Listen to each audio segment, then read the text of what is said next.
This is Anarchast.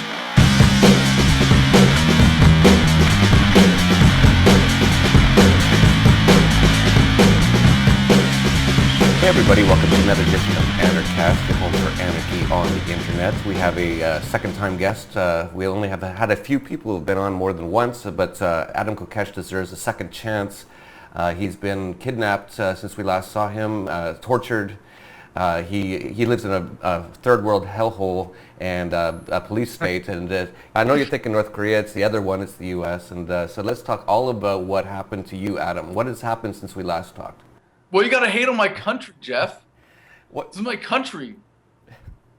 Love it or leave it, man. Oh wait, you already left. Yeah, well, it's been quite an adventurous year so far. You know, I had my civil disobedience action on Independence Day, loading a shotgun at Freedom Plaza, and I feel really silly. And of all the people, you know, I'm glad to come and get a lecture from you on how naive it was and how silly I was to expect that the civil breaking an unjust law and challenging it through the court system, and having your day in court and really hearing out the virtues of the law and the public forum provided for government through the justice system, not exactly possible. And I was met instead of by a peace officer taking me in to charge me with a crime after the fact. I was instead subject to a SWAT team, effectively no-knock raid. I mean, it was like, this is the police, open up, we're going to bang the door, and bang, just kind of like that, about a 2-second warning.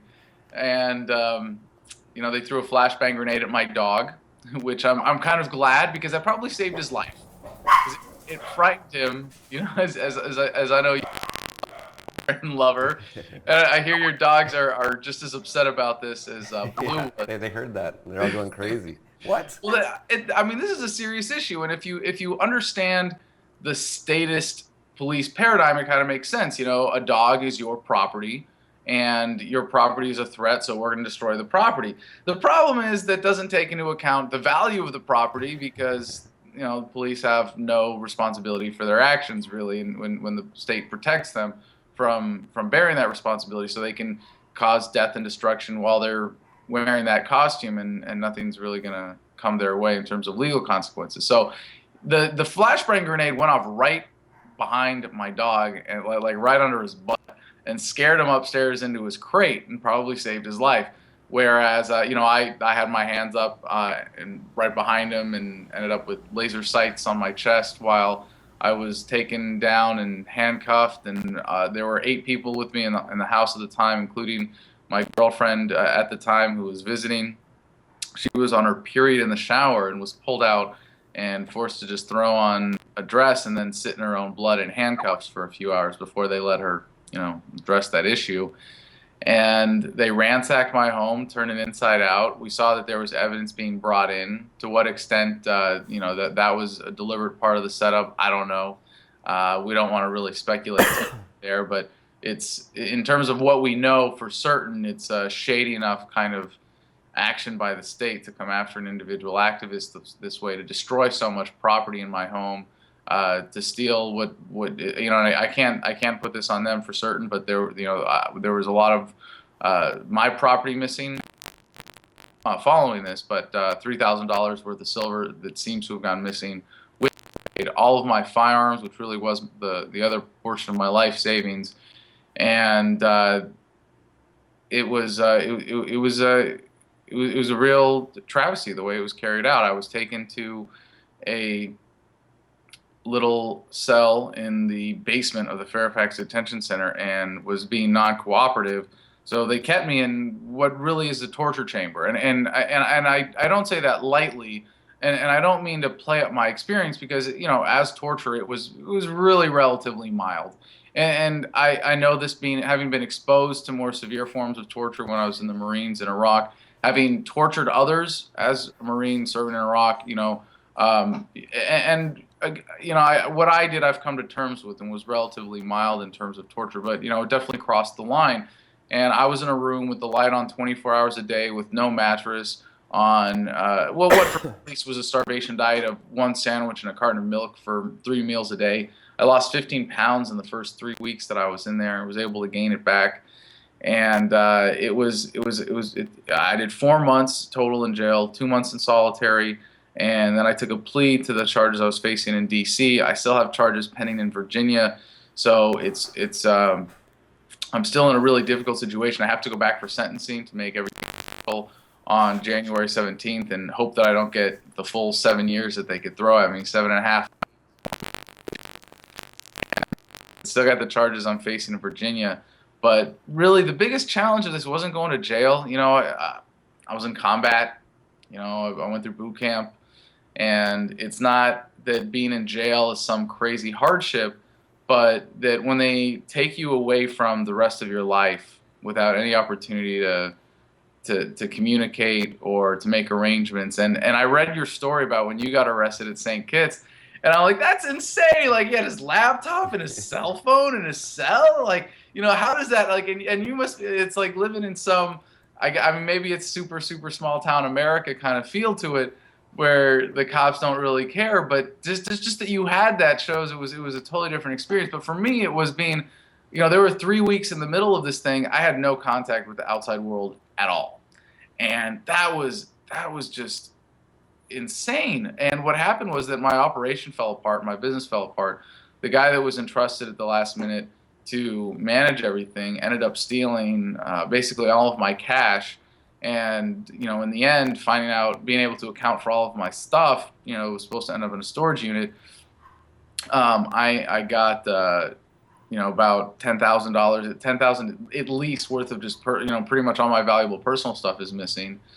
And the house I was renting, which was for the Adam versus the Man studio and for the crew, it was $2,800 a month rent for everything. But my liability when I got out and found out that I had been evicted because of the damages done to the home was $24,000. So, I get out of jail and I got a huge mess to clean up. And I just want to say to everybody that wrote to me in jail and followed what was going on, and everybody who donated to my legal defense fund, it was really amazing. There was such an incredible amount of support, and it's possible for me to do what I do.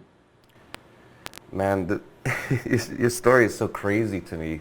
Do you not hear how crazy all this stuff is? The fact that you've tortured people before because of your involvement with the U.S. government.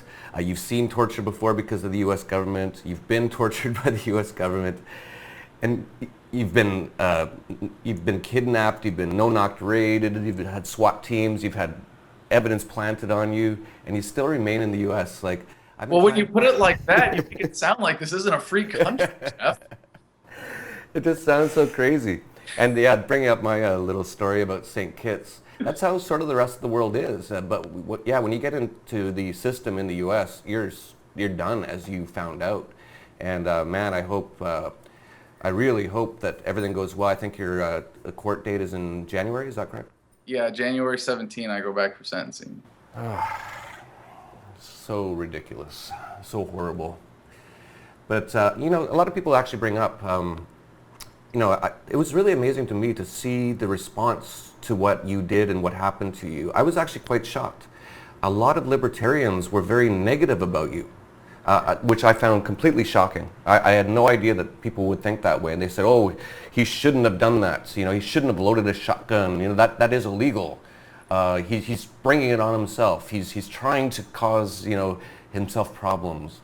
Were you surprised by the response to what happened to you? Well, there was a real incredible amount of support, and I'm for what there was, and I'm absolutely grateful. But you're right that there was a certain amount of negativity, and I think it was actually a conservative writer who really made it clear what that was, at least from his perspective as a conservative. And he said that you might not like the fact that Adam Kokesh has smoked pot, or you might not like the fact that he wants real freedom, or that whatever his policies are that you might disagree with.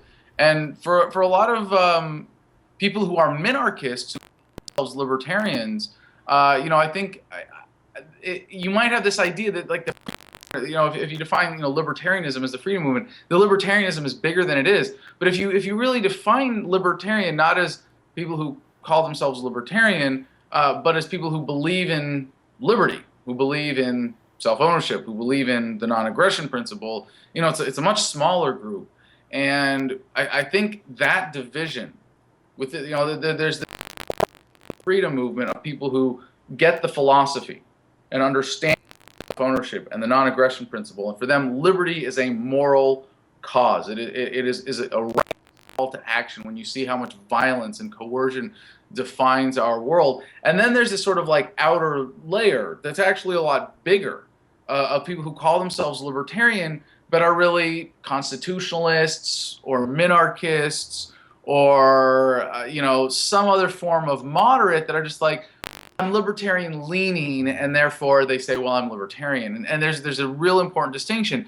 And for people like that, a lot of them want to go the political route of change, and they want to fight this law and that law and go inch by inch, while the government and the special interests take a mile behind your back and laugh at you while you're doing all that great activism. And, for them, the idea of civil disobedience, whether it's, deliberate, public, blatant disregard for a specific law, or it's agorism, they find to be challenging for them, and that when you really, for the same reason that the philosophy itself is, when you present someone like that with the philosophy of liberty, with the concept of self-ownership and the non-aggression principle, and you show them how libertarianism disagrees with minarchism, that the very principles of liberty are directly opposed to any form of republicanism or constitutional government, or at least any government at all that isn't completely voluntary, which by most definitions would then cease to be government. So when you live by those principles and in the biggest, showiest way say, you know what, that law doesn't apply to me, that's not righteous, this is how we're going to go about it, there's a certain backlash, because those people are being called out for their statism, their own limited tyranny, whatever that may be, or their own tendency towards some form of centralized control or desire to control the lives of others, and that makes them very uncomfortable. And I think that was the problem with that action having a broader impact. It had a big impact, within the political community and within those circles, but it never got to, and it was a big national story too, it was, we were covered right away with CNN and Fox News National, at least. I haven't really gone back to keep track because I was in jail, and I know we had a ton of local TV, and we had a lot of good national print media coverage. But it was funny. It was like we almost got more mainstream coverage than liberty movement coverage, because it was something that the mainstream went, well, this is interesting, this is thought-provoking, and for the libertarians, or rather the false libertarians, it was kind of like it hit a little too close to home in terms of calling them out. Yeah, it was really interesting to watch, and of course you didn't see a lot of it because you were in a dungeon. But I was watching it all and reading all the comments on the media sites, and it was very interesting. I was very surprised by many things. I actually was surprised how many statists were kind of on board, how many libertarians were kind of against you. It really made people choose a side a little bit, and it was really interesting to see what they did.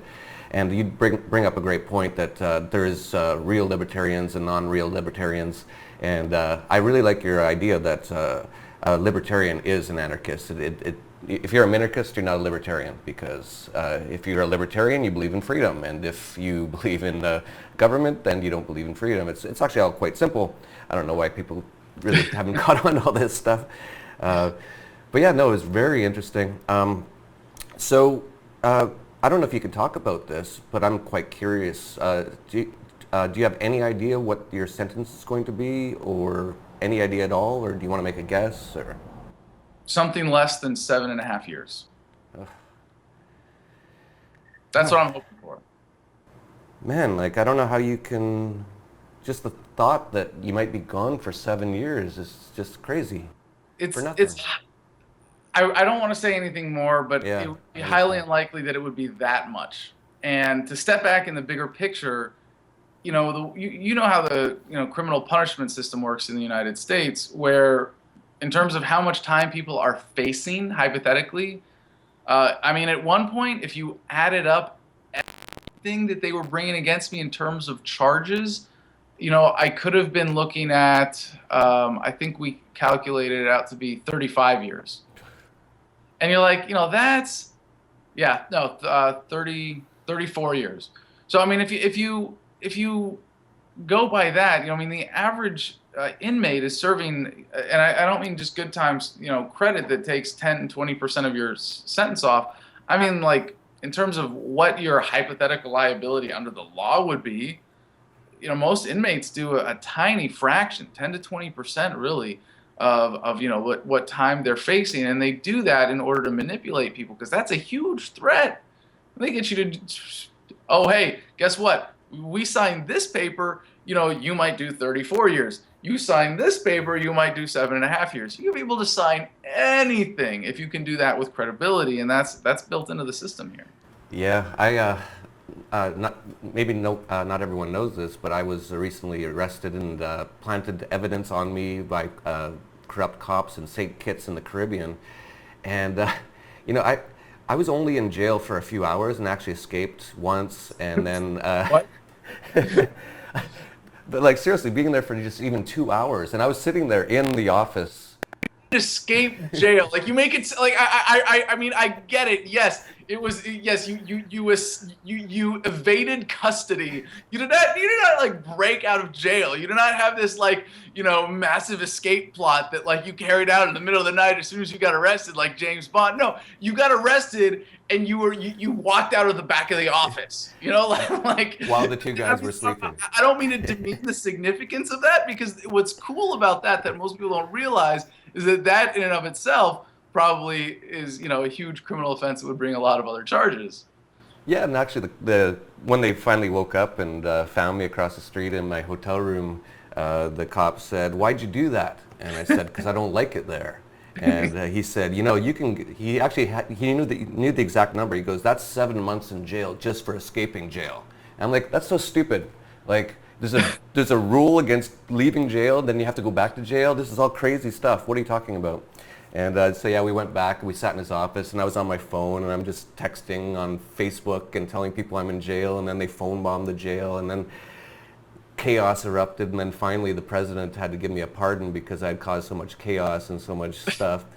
And actually that brings up a point that I was a little surprised at the lack of real, like you brought up, and I saw a lot of it on Facebook, a lot of support for yourself, a lot. But I was surprised at the lack of sort of more support for you. I'm not in the U.S. If I was in, I think you were in Philadelphia or D.C. or somewhere, District of Criminals. Yeah. If I was there, I'd definitely be going out to put up a sign or something. I didn't really see a lot of that. Were you surprised by that? Actually, having been an activist and an organizer for several years, no, I'm not. And Jeff, you say that, but you know, you're a keyboard warrior too. You like to sit at home, make your media, and write your blog posts and send out your emails, and it's a mentality that is very distinct for the modern libertarian movement because there's this expectation. Look, oh, I got it, I figured it out, and I did it on the internet. So like everybody else out there, they're going to be able to if I just send the right links around, eventually everybody will be libertarian, and then one of these days they'll all be agorist, and then something, and then step 2 underpants, and then step 3 freedom, or we're going to do this, and then there's going to be an election, and then we just all we got to do is get people to vote, and all we're going to do is we're going to spread all this awareness online. And there are a lot of people that for whom the internet experience is completely different. And even though we can look at the statistics and go, wow, look at how deep it is. my one news site, and then I watch, puppy videos or kitten videos on YouTube, and that's it. And that's all there is. And you're not going to reach those people even when they are online without fundamentally changing the way they think. And it's possible to do that online, and lots of people are waking up. The biggest proponent of the significance of the internet for the paradigm shift. I think it's going to be epic, but at some point, get out and talk to people. At least I think that's going to be, that there's, most libertarians have a hard time doing that unless it's, they're even regular monthly meetings. It hasn't really been since the Ron Paul campaign that there was that libertarians bothered to, meet up in any kind of significant numbers. And now, you see, like where I was living in New Mexico in Santa Fe after the Ron Paul campaign, the local Ron Paul meetup became a book club and, was cut in size by, cut down by about a tenth. So it's really, I think there's part of that attitude, but it also speaks to, who we are and what we're doing. And as an intellectual movement, more than an activist movement, at this point anyways, there's, it's still very, very hard to get people to come out. Like, you can see that there was a lot of support online from all over the world. I had way more letters, I had more letters every day, at least on average, than we had people showing up to come to court for my court dates. And that was crazy to be getting like 20 to 40 pieces of mail per day. And then, and I probably, in 4 months, I probably had, a dozen court days. And there were a bunch of, little insignificant ones and there were a few that we tried to get people out for.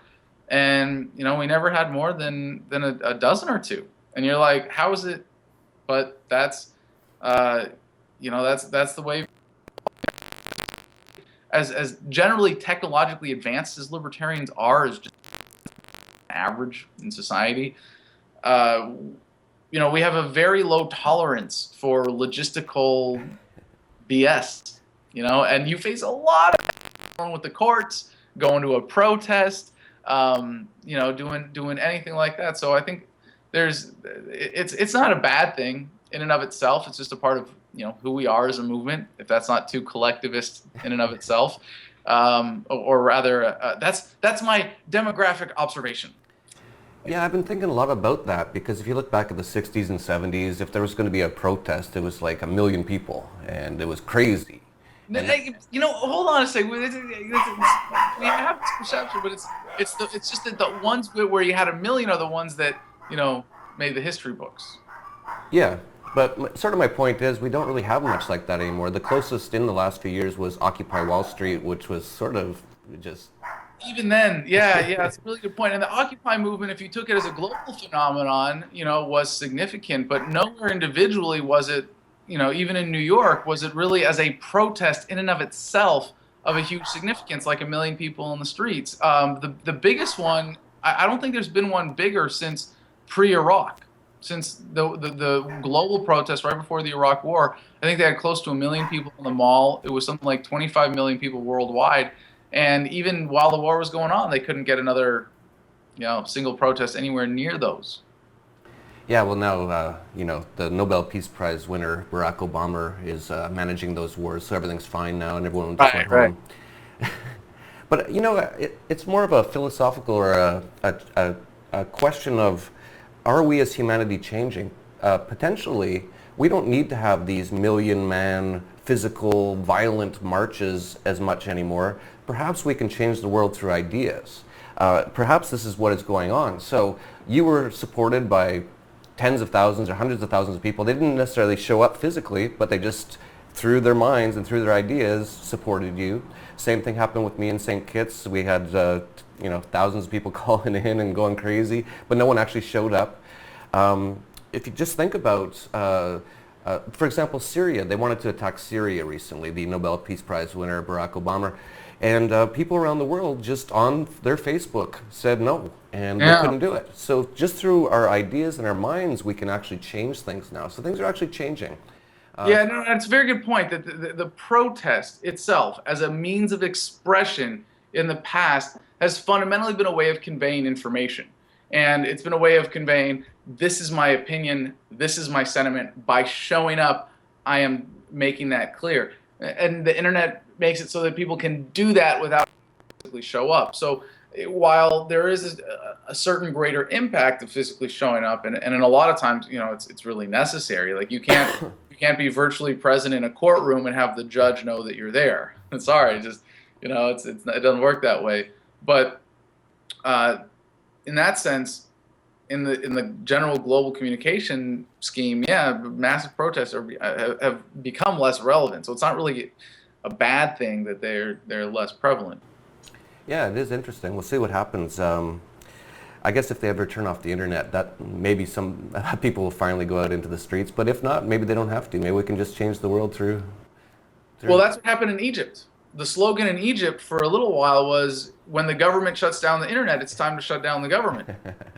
And it's really simple, because once you introduce the internet and then you take it away, you end up with a lot of angry young men with, way too much time on their hands, quite literally. So you take away the internet, and you're gonna frustrate a lot of people, and that's what's gonna get them out in the streets. Yeah, a lot of those 18-year-old boys in their parents' basement playing Xbox will get very angry if their Xbox Live goes off. So let's talk about your future. I know it's very cloudy at the moment, and it's terrible. And actually, I don't know how you can live with this idea that you might be taken away and kidnapped again for years. Anyway, I seem more concerned about it than you. You've got a much more positive energy about it than I do. I think that I'd just be out of there. I'd have my second passport and I'd just be gone. I'd be like, adios, you criminals.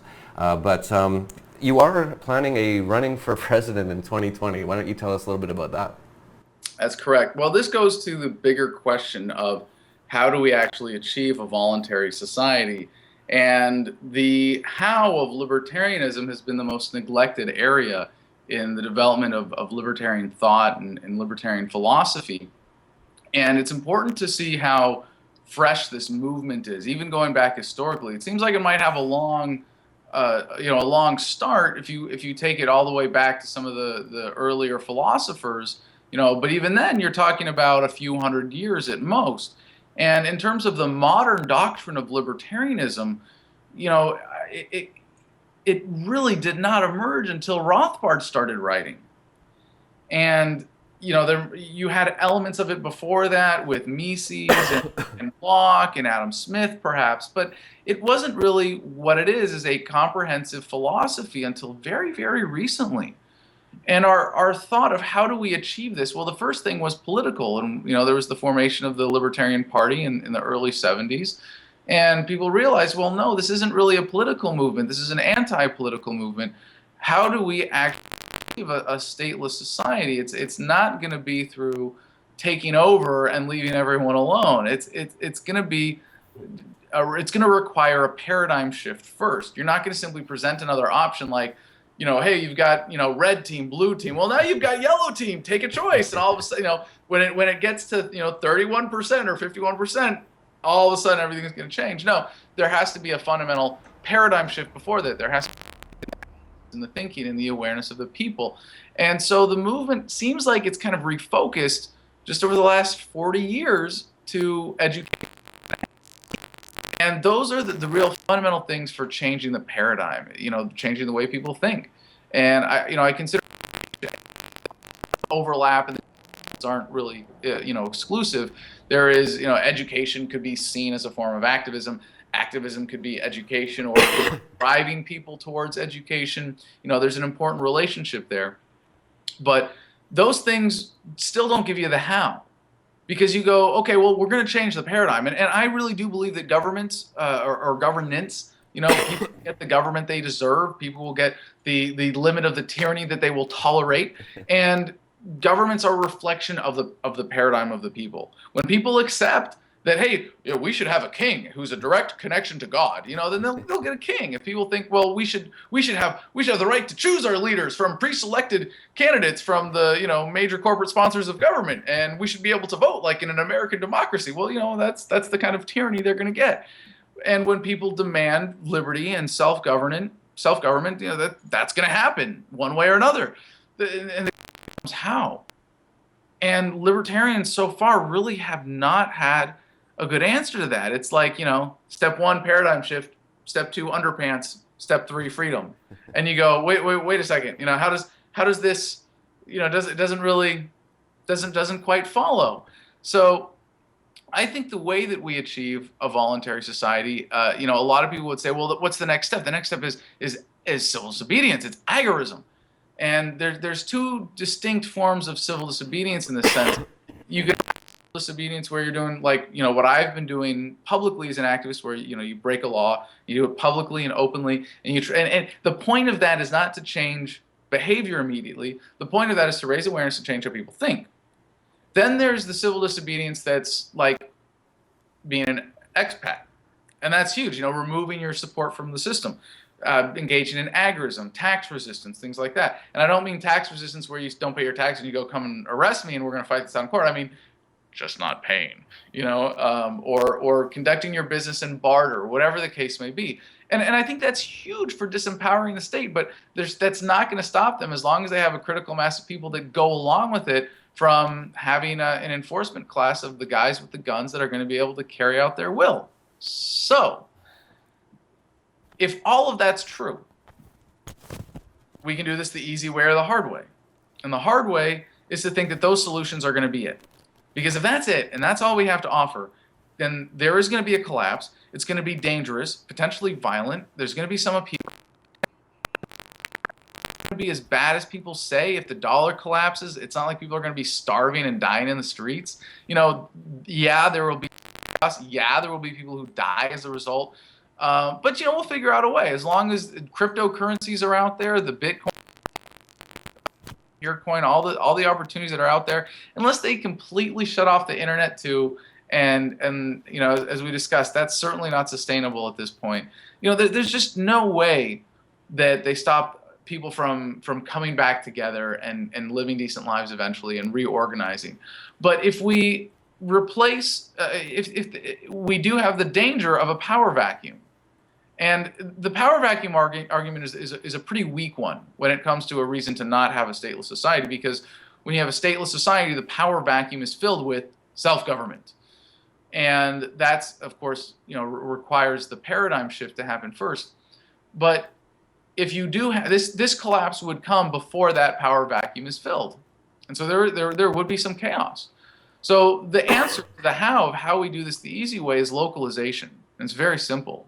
Take governments apart from the top down.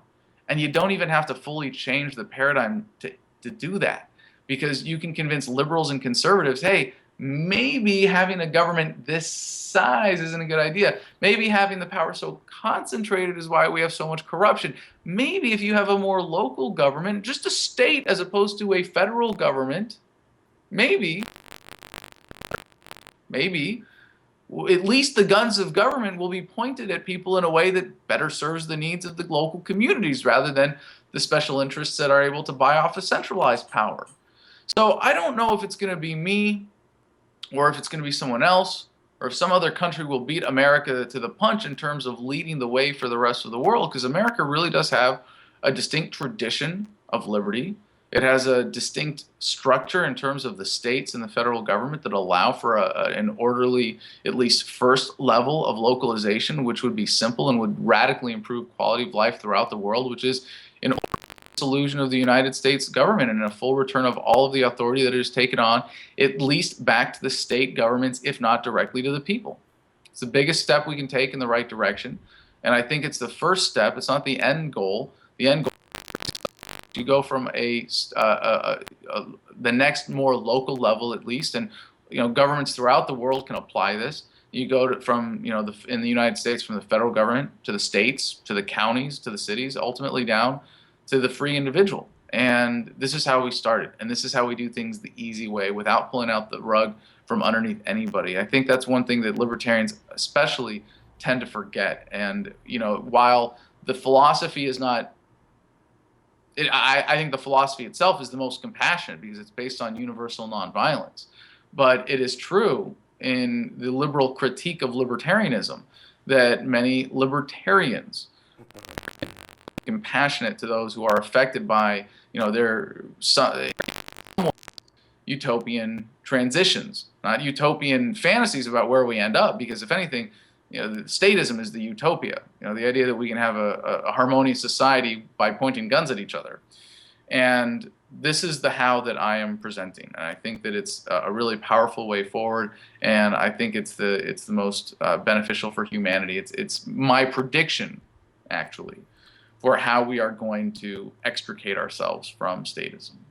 Yeah, I generally agree. I've been thinking about this for many years, and it's so funny being an anarchist and thinking we need more governments to be freer. But that is actually the case. If there was a one world government, like the UN, as was actually the government, or like in the US started as a number of states and they became the United States. Now it's the big federal government runs it all after Lincoln took it all over, the fascist, genocidal murderer, Abraham Lincoln. Yeah, it's so funny that we need more governments, and I generally agree, and you can kind of see it happening. You see it all happening all over the place, and of course I always say, if at first you don't succeed, try again. And you're seeing in Texas, Colorado, even California, oddly enough, Oregon, all sorts of secessionist movements happening in the U.S. And it's happening all over the world, even in Spain. They really don't report on it too much, the media. They try to keep this stuff quiet, but it's happening all over the place, yeah. Yeah, Catalonia in Spain has been huge. Yeah. And I remember actually, here's a funny story. I'm originally from Canada, and I know you're half Canadian. You don't like anyone to know that, but yeah, I know. It's very embarrassing, I know. And I remember when they had that Quebec secessionist movement? I think they still do, Yeah. but they actually had an actual referendum across the country. Yeah, early 90s, right? Yeah, it's like early 90s. That's just out of high school.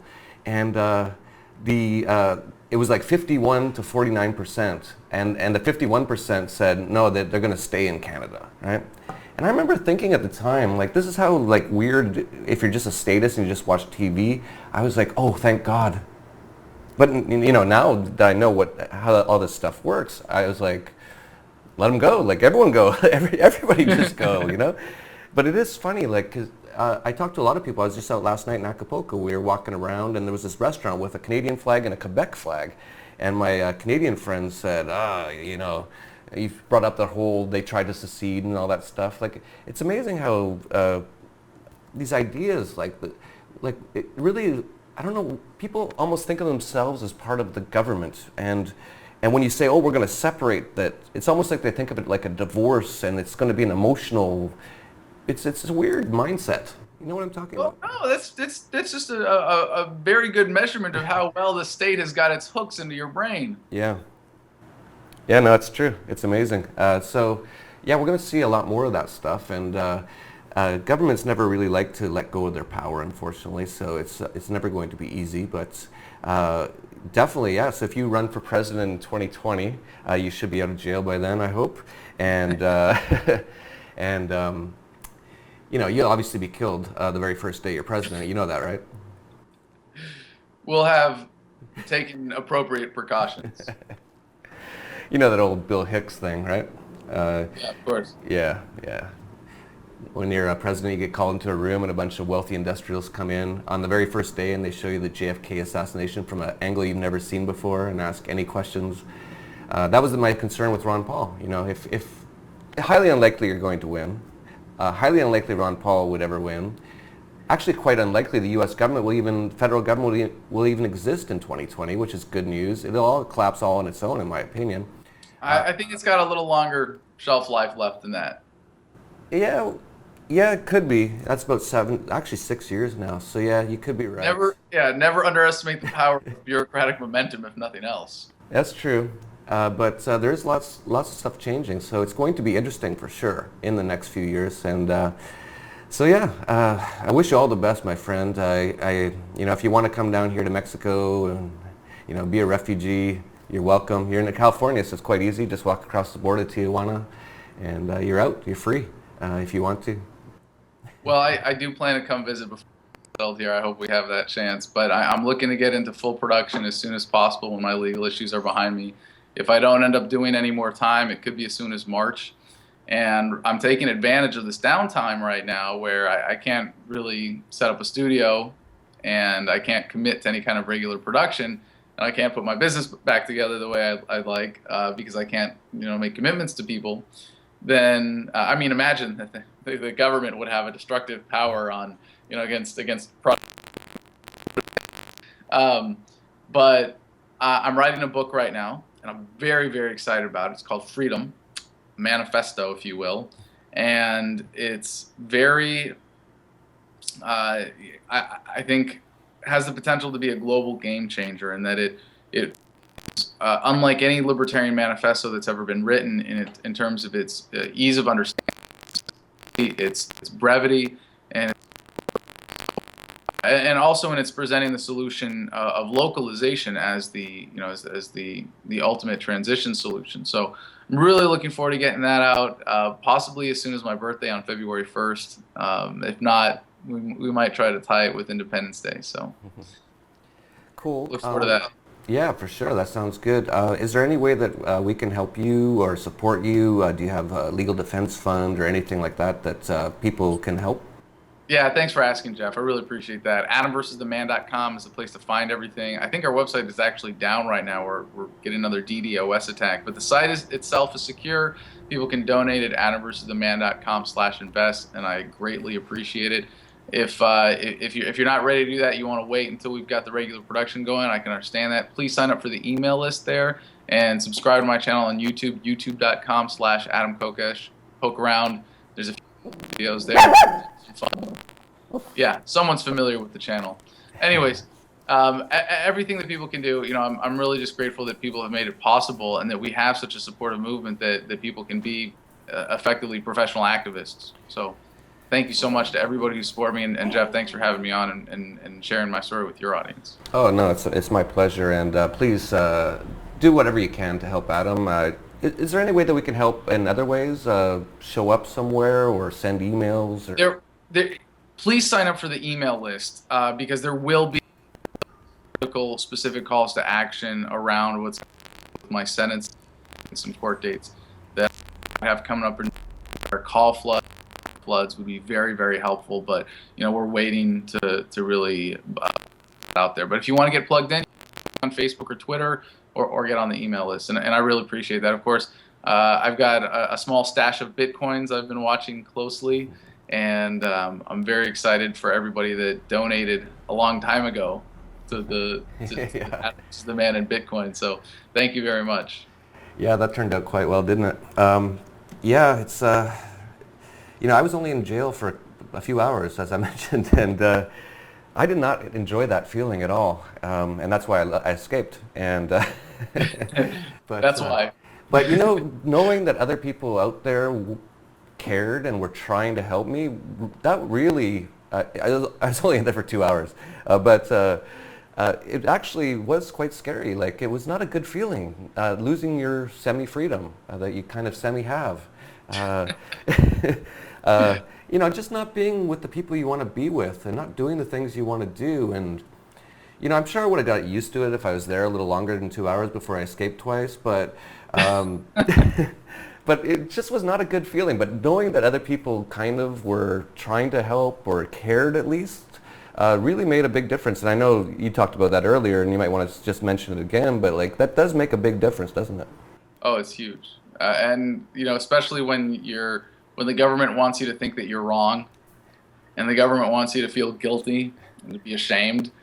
Every time someone tells you that they appreciate what you're doing, it really makes it that much easier to be confident in the stand that you're taking. Yeah, it's great. So yeah, I guess that's it. We're going to put all the links to what Adam mentioned down below. Please support him. Get on his email list at the very least. Do whatever you can, if you can. I think it's important that we support each other. We're a small community, unfortunately, and we really need to support each other. And we've seen that happen. Amanda Billy Rock just got arrested, and thousands of people called the police station, where she is in the freer state, New Hampshire. With what free-ish, right? Free-ish state. All the police have tanks and Bearcats and Hollow Point bullets, and they arrest all the free staters every day. But it's the freest state. You guys got to come down to Mexico. I told you this before. It's so weird for me to sit here watching all my past guests getting arrested and kidnapped and tortured, and I'm like, just you're like, just walk south for 1 hour and you're free. It's like, you're fine. Anyway, I can't. Slightly freer. Come on, be honest. Oh, it's so much freer, man. Okay, significantly, but still, you can't call it free. Oh no, of course, but There's no it's place so left much on Earth. freer. There is no place left on Earth that you can hide from government. True, but the chances of a police officer showing up at my house and breaking down my door is 0.00001%. And if they did, everyone in this town would go down to the police station, light it on fire, and chop all the policemen's heads off. I like that. Yeah, it's pretty good protection. Like, they just don't put up with that shit here. Like, have you even been to Mexico? Yes. Like where? Like Cabo or Cancun or something? That's not Mexico. Cancun, Acapulco, Puerto Vallarta. You been to Acapulco? Yeah. Oh. Interesting. Little bit in Mexico City. You didn't feel the freedom here? I smelled a little free. Smelled freer. The streets of Mexico City. Yeah, there's some smells on the streets of Mexico City. Distinct smell of a certain kind of freedom. Yeah. Anyway, I'll let you go. Definitely support Adam. Pay attention to what's going on. Yeah, thanks for joining Anarchast. I got all my dogs going crazy here. We'll let Adam go, figure out what he's going to do. And I'm going to hit the beach. And that's it for Anarchast, your home for anarchy on the internet. Peace, love, and anarchy.